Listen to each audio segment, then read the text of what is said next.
Hello दोस्तों, school of accounts में आपका स्वागत करता हूं। दोस्तों, मैंने आपको अपने लास्ट वीडियोस में क्या बताया था? Balance sheet. अब मैं आप लोगों को प्रॉफिट एंड लॉस स्टेटमेंट बताने जा रहा हूं। दोस्तों, पहले यही हेडिंग लिखनी है, statement of profit and loss for the year ended. जो भी आपका ईयर है आपको वही लिखना है, ठीक है दोस्तों। Next, particular figure for the current period. जैसे आप करंट पीरियड 19 ले लेते हैं, 2019, और इसका ले लेते हैं 2018, ठीक है ना। एक काम करते हैं, 20 ले लेते हैं, 2020 2019, ठीक है ना। तो करंट पीरियड पहले आएगा, प्रीवियस ईयर बाद में, ठीक है। अब रेवेन्यू फ्रॉम ऑपरेशंस क्या होते हैं? अब रेवेन्यू फ्रॉम ऑपरेशंस क्या होते हैं? सेल्स को कहते हैं। किसको कहते हैं? सेल्स को हम रेवेन्यू फ्रॉम ऑपरेशंस कहते हैं। तो दोस्तों, अब आप देख रहे हैं इधर सेल्स के आगे मैंने नंबर 1 लिखा हुआ है। ये नोट्स टू अकाउंट्स है, ऊपर लिखा भी हुआ है नोट नंबर, ठीक है ना। ये जैसे भी खत्म करूंगा मैं आपको एक एक करके, जैसे बैलेंस शीट में आपको बताया था ना, एक एक आइटम की बाइफिकेशन दी थी, उसमें क्या क्या आता है क्या क्या नहीं आता, ऐसे एक एक आइटम की एक्सप्लेनेशन डालूंगा। लेकिन अभी मैं आपके सामने सिर्फ फॉर्मेट प्रेजेंट कर रहा हूं। Revenue from operation, sales, other income, कोई भी अदर इनकम होती है, डिस्काउंट रिसीव, कहीं से भी हमें पैसा आया, ठीक है ना, अदर इनकम। तो टोटल रेवेन्यू मतलब टोटल इनकम, टोटल कमाई, ठीक है दोस्तों। नेक्स्ट, अब मैंने देखिए इसको लिख दिया फर्स्ट प्लस सेकंड, ठीक है ना, 1 प्लस सेकंड, तो total revenue, total income, total कमाई। नेक्स्ट खर्चे, नेक्स्ट खर्चे, ठीक है।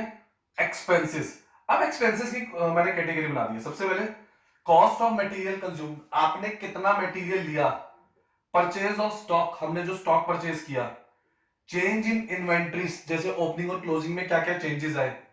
एम्प्लॉय को बेनिफिट के लिए आपने क्या क्या खर्चे किए, salaries, wages. Similarly finance cost, अगर हमने मार्केट से पैसे लिए थे, जैसे डिबेंचर से और बैंक लोन लिया था, तो उसके ऊपर हमें क्या कॉस्ट देनी पड़ी।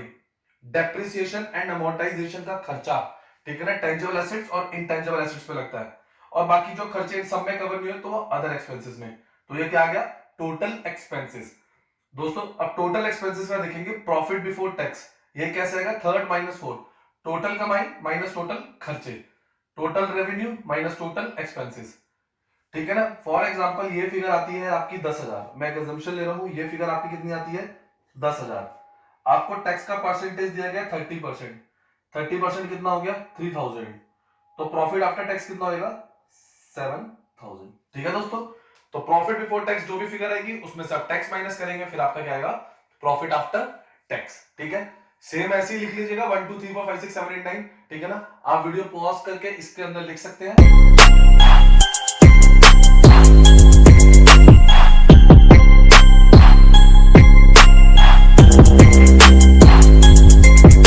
दोस्तों, मैं 1 बाय 1 एक्सप्लेनेशन आप लोगों के लिए स्टार्ट कर रहा हूं।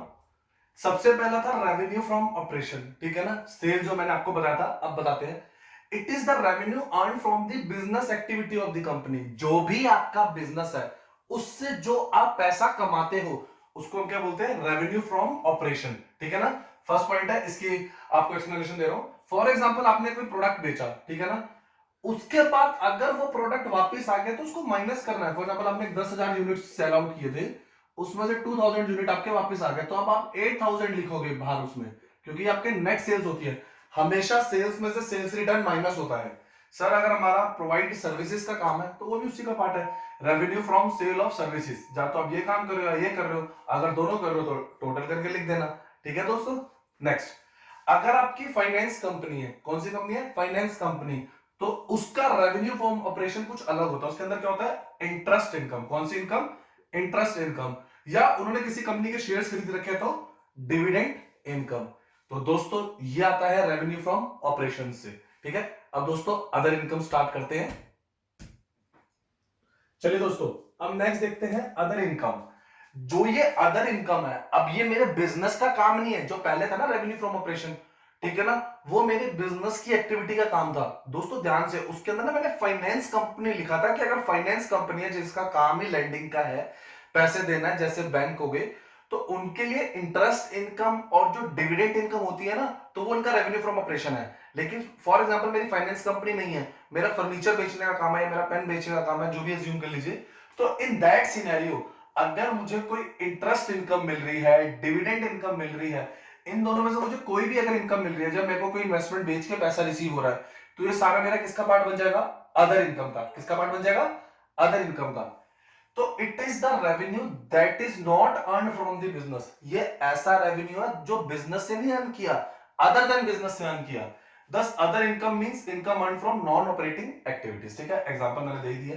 चलिए नेक्स्ट पॉइंट देखते हैं, third point, cost of material consumed. मेरा बिजनेस है, तो जो मैं मटेरियल परचेज करके कंज्यूम कर रहा हूं, ठीक है, दोबारा से, it means cost of raw material and other material consumed in the manufacturing of goods. Pen बना रहा था, इंक, ठीक है ना, पेन की कैप, ठीक है ना, तो ये जो सारा है, ये सारा किसका पार्ट है? कॉस्ट ऑफ मटेरियल कंज्यूम का। ठीक है, इसके लिए एक फॉर्मूला भी है कॉस्ट ऑफ मटेरियल कंज्यूम का, ठीक है ना। तो इसका है ओपनिंग स्टॉक प्लस परचेजेस, जो भी हमने सामान खरीदा, minus closing stock. Again opening stock plus purchases minus closing stock, ये किसका पार्ट है? कॉस्ट ऑफ मटेरियल कंज्यूम्ड का। ठीक है दोस्तों, चलिए अब मैं आपको नेक्स्ट पॉइंट बताता हूं, परचेज ऑफ स्टॉक। अब दोस्तों जी, जो परचेज ऑफ स्टॉक होता है, बेसिकली अभी आपने सर बताया था कि अगर हम रॉ मटेरियल वगैरह एक्वायर करते हैं फर्दर मैन्युफैक्चरिंग के लिए, अगर ऐसा है तो वो कॉस्ट ऑफ मटेरियल का ही पार्ट रहेगा। नहीं तो ध्यान से, it means good purchase for reselling. मैं ये पेन बना नहीं रहा हूं, मैं ये पेन खरीद के बेच रहा हूं, उस कैटेगरी में परचेज ऑफ स्टॉक होगा।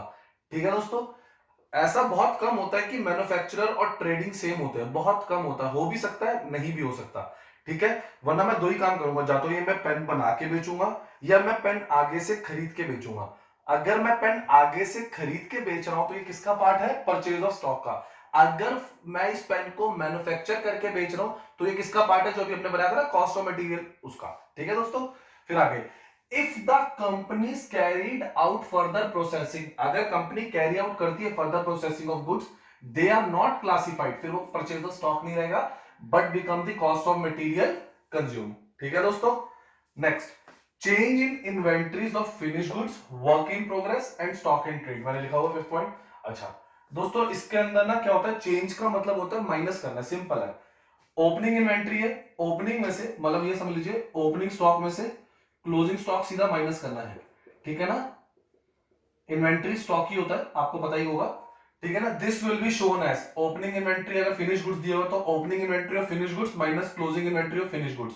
अगर वर्क इन प्रोग्रेस है तो opening inventory of work in progress minus closing inventory of work in progress. अगर स्टॉक है तो opening inventory of stock in trade minus closing inventory of stock in trade. आप इसको तीन पार्ट में bifurcate भी कर सकते हैं। ठीक है दोस्तों, चलो आगे बताता हूं नेक्स्ट वाला।